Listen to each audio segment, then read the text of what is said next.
तो भाई लोग, आज हम डोरेमोन, शिनचैन और टॉम एंड जेरी तीनों के हॉरर एपिसोड को देखने वाले हैं। तो आप सबसे पहले इसे देखो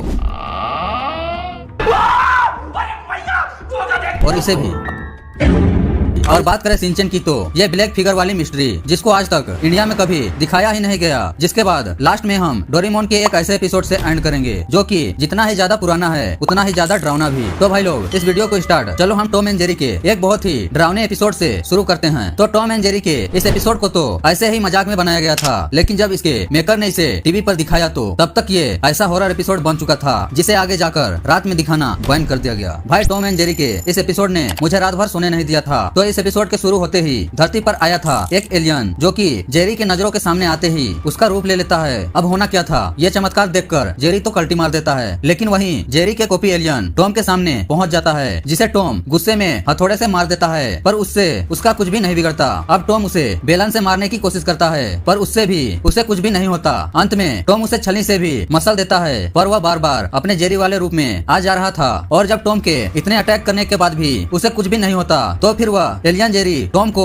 उठा उठा कर पटकता है। और तो और टॉम जब उसे पकड़ने के लिए जार में बंद कर देता है तो वह पानी बनकर वहाँ से बाहर निकल जाता है। और इन सब चीजों को देखते हुए जब टॉम भागने की कोशिश करता है, तभी एलियन अपने ऑक्टोपस वाले हाथ निकालकर टॉम को घर से बाहर फेंक देता है और फिर इधर जेरी से जाकर हाथ भी मिला लेता है। भाई, आगे सीन तक टॉम ये समझ जाता है कि ये जेरी नहीं बल्कि एलियन है, जिसे बताने के लिए जब वह अपने मालकिन के पास जाता है तो उसकी मालकिन उसकी बात ना समझ के उसे बाहर फेंक देती है। अब भाई, टॉम के लिए मुसीबत खत्म होने का नाम ही नहीं ले रही थी कि तभी एलियन आकर उसे अच्छे से बजाता है और फिर एलियन टॉम का रूप ले लेता है, जिसे देखकर टॉम एंड जेरी एलियन के शिप में बैठकर वहाँ से भाग जाते हैं। और इधर हमें दिखाया जाता है कि टॉम की मालकिन अब जाग चुकी है और अपना नॉर्मल काम करने जा रही है, लेकिन एलियन टॉम उसे नजरअंदाज करते हुए एक बहुत ही क्रेपी स्माइल देता है। और फिर यहीं पर यह एपिसोड खत्म हो जाता है। अब चलते हैं शिनचैन की तरफ। यह है शिनचैन का सीजन 33 का एपिसोड नंबर 35, जिसको कुछ ही महीनों पहले जापान में रिलीज किया गया था। इस एपिसोड में जब एक बच्चा अपनी मॉम डैड की ड्राइंग बना रहा होता है तो वहीं उसकी मॉम नोटिस करती है कि वह उन दोनों के साथ किसी ब्लैक फिगर की भी ड्राइंग बना रहा है। तभी उसकी मॉम उससे पूछती है तो वह लड़का बताता है कि हाँ, ये ब्लैक फिगर तो आप दोनों के पीछे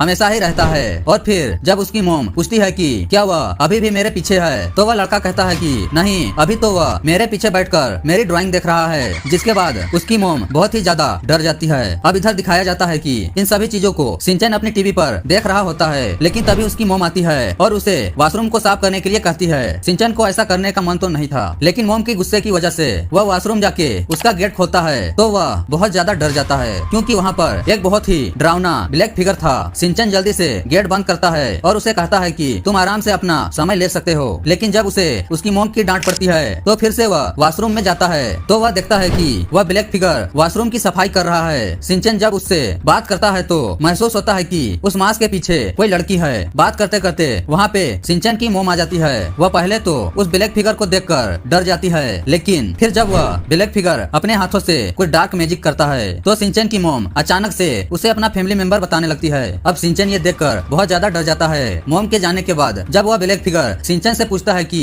शिनचैन, मैं तुम्हारा फैमिली मेंबर हूँ ना, तो शिनचैन उसकी बात को इग्नोर करते हुए वहाँ से जाने लगता है। तब हमें बैकग्राउंड में एक बहुत ही अजीब डरावना बच्चा दिखाई देता है। अब ये सब चीजों को देख के शिनचैन बहुत ही ज्यादा नर्वस होता है। और इधर हमें दिखाया जाता है कि ब्लैक फिगर डार्क मैजिक से हेमा मालिनी और साथ में हैरी को भी अपने वश में कर लेता है। शिनचैन के पूछने पर हैरी उसे डांटते हुए कहता है कि ये हमारे परिवार का ही सदस्य है। भाई, वह ब्लैक फिगर अब पूरी ही तरीके से शिनचैन के घर पे छा गया था। शिनचैन को छोड़कर अब सभी ही उसे अपने फैमिली मेंबर मान रहे थे, लेकिन जब शिनचैन की सारी फैमिली मेंबर एक साथ बैठकर डिनर कर रहे होते हैं तो शिनचैन से रहा नहीं जाता और शिनचैन उन सबसे कहता है कि मैं इससे हेट तो नहीं करता हूँ, लेकिन अचानक से कोई भी आके हमारे फैमिली मेंबर कैसे बन सकता है। अब इन बातों को सुनकर जब वह फैमिली मेंबर वहाँ से चला जाता है तो अचानक से शिनचैन के मॉम एंड डैड शिनचैन पर बहुत ही ज्यादा गुस्सा करने लगते हैं। उसे कहते हैं कि तुम्हारी हिम्मत कैसे हुई हमारी फैमिली मेंबर से ऐसा बात करने की।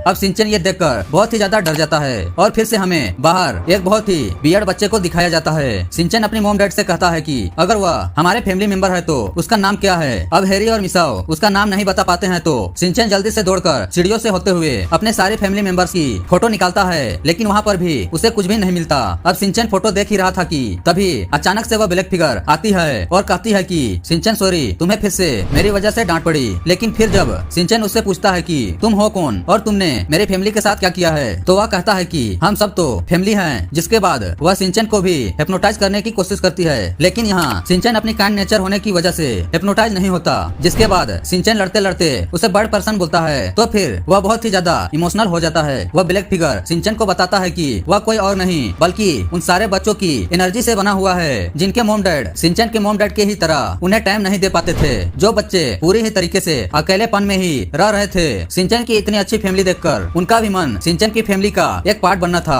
अब सिंचन ये सब सुनकर कहता है कि ठीक है, अगर यही बात है तो तुम सब मेरी फैमिली मेंबर बन सकते हो। लेकिन फिर वह ब्लैक फिगर बोलता है कि शायद अब मैं ऐसा नहीं कर पाऊंगा। जिसके बाद ये एपिसोड थोड़ा पॉजिटिव वाइब के साथ एंड हो जाता है। Number 3 Doraemon. तो भाई डोरेमोन का मांगा का एक एपिसोड है जो कि इतना ज्यादा डरावना था कि कभी भी उसे टीवी पे नहीं दिखाया गया। तो सबसे पहले सीन में हमें दिखाया जाता है कि कोई जियान की ड्राइंग बनाकर उसको बिगाड़ रहा होता है। जिसके बाद ठीक उसके अगले ही सीन में हमें दिखाया जाता है कि ये कोई और नहीं बल्कि नोबिता ही है, जो कि बहुत ही ज्यादा क्रीपी दिख रहा था। जब नोबिता को ऐसा करते हुए डोरेमोन देखता है तो कहता है कि नोबिता, तुम ऐसे बच्चों जैसी हरकत क्यों कर रहे हो? मुझे अपने सेविंग दो, मेरे पास तुम्हारे लिए एक बहुत ही अच्छी चीज है। इसके बाद डोरेमोन नोबिता की सेविंग लेके टाइम मशीन से कहीं चला जाता है। वापस आकर वह बहुत ही अजीब सी मशीन नोबिता को दिखाता है जिसपे मिनी हिल जैसा कुछ लिखा हुआ था और उसमें कांटों वाले माउंटेन, जलती हुई आग, गर्म पानी का कुआं और भी बहुत अजीब अजीब चीजें बनी होती है। अब यहाँ डोरेमोन नोबिता को एक्सप्लेन करते हुए कहता है कि